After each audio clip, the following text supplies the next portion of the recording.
It is amazing for me to meet with so many great friends as we shift into high gear going into November.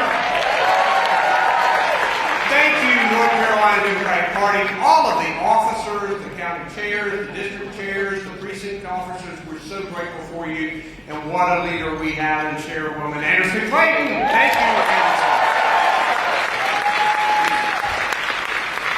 We are especially honored tonight to have with us Speaker Emerita Nancy Pelosi. She has done so much for the Democratic Party, for working families, and for this country. We're glad to have her here tonight and fortunate to have her as a trailblazing, once-in-a-generation leader. Thank you, Mr. Speaker. You know, in the last few weeks, I've had the opportunity to be with President Biden and Vice President Harris as they've gone across North Carolina to make sure we win this state. They are all in on North Carolina. And I've been going around highlighting the transformational work that the Biden-Harris administration has done for us in North Carolina. For health care, for transportation, for clean water, child care, good paying jobs. When I have somebody in rural North Carolina coming up to me in tears as we announce funding for a new water system saying, I thought we were forgotten. We're so tired of the boiled water days. All of my white clothes turn yellow. Now they're going to be able to get new water. This is real. This is human. This is happening. We've got people actually being hooked up to high-speed internet. Well, now they can use it for medicine and for education and for jobs. And these investments will not only help us, but they'll help our children and our grandchildren. These are generational investments. But you know, to keep going forward, we have to remember we are 108 days away from the biggest election of our lifetime. And that is not hyperbole. Not hyperbole. I know we've said it often. So why is this year so important? I'll tell you why. Because this election is not just about what kind of leaders we want to have.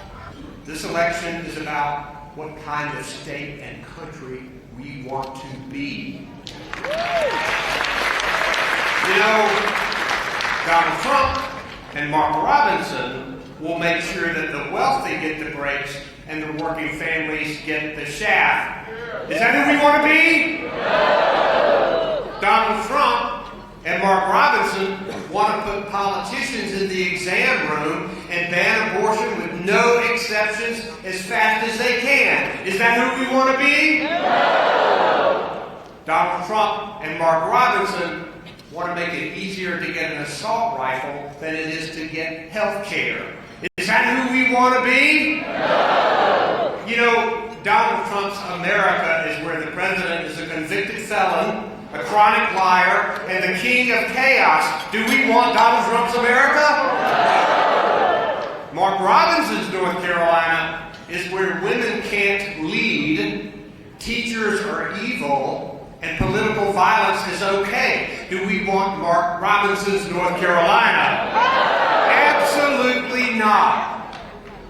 You know, when I took office, thank you for electing me, for allowing me to serve as governor these 7.5 years. It's been amazing. And we all, when I took office in January 2017, we all saw the discrimination and the economic rubble of House Bill 2.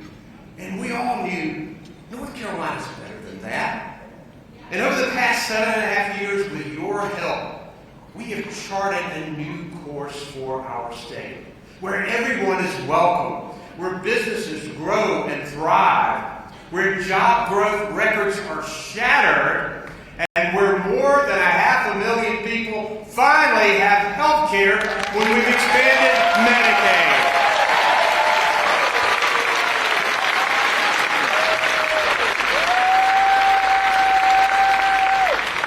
But, as my friends Dan Blue and Robert Reeves have said, we got to remember that progress is so hard to come by, especially with a Republican state legislature. The only way to keep North Carolina moving forward, to protect women's health, to invest in our public schools, to inspire hope and opportunity for all North Carolina families, the only way to do that is to break the Republican supermajority in the state legislature and elect Josh Stein as our next governor.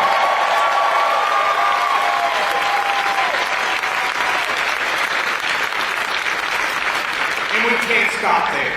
We cannot stop there. North Carolinians have a stark choice in all of the races up and down the ballot this year. The Republicans have nominated the most extreme right-wing array of candidates in state history. To make sure that justice can be carried out fairly without political interference, we must keep Justice Allison Riggs on the state Supreme Court. And we must elect Judge Carolyn Thompson, Ed Eldred, and Martin Moore to the Court of Appeals. We must work hard. I know we've got Alma Adams and Deborah Ross here. We must work hard to elect every single Democratic member of Congress that we can. Let's let all our congressional candidates stand up, because I know we have a number of congressional candidates. Let's give them a hand, and let's win these congressional seats. Thank you.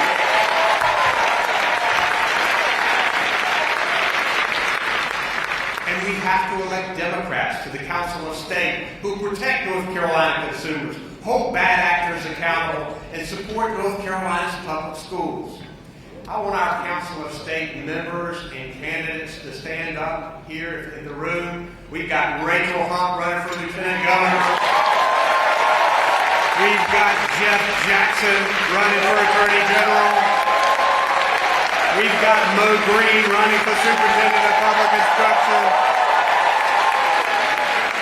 We've got Natasha Marcus running for Commissioner of Insurance. We've got Wesley Harris running for State Treasurer. We've got the one and only Elaine Marshall running for Secretary of State. We've got Jessica Holmes running for State Auditor. We've got Braxton Winston running for Labor Commissioner. And we have Sarah Tabor running for Agriculture Commissioner. We got to do it, guys. We got to do it. And I wanted to stand up again, all the legislators and all the candidates, because we have to make sure that we break the Republican supermajority in the state legislature. Folks, we are only one vote away in the House and in the Senate. One vote away. We can do it. Let's give these guys a hand. We can do it. We can do it. This is from a governor who knows about 4 years of having broken the supermajority. 47 vetoes issued, 47 vetoes sustained during those 4 years. So this is going to be easy, right? No, it's not. It's going to take work. Lots of it. And it's going to take us all coming together. It's going to take us all committing right now to get this job done. Because our country, our state, our democracy is worth fighting for. And we right here in North Carolina, right here in this room, we can make the difference. So, let's get on the phones. Let's get on the doors. Let's get on social media.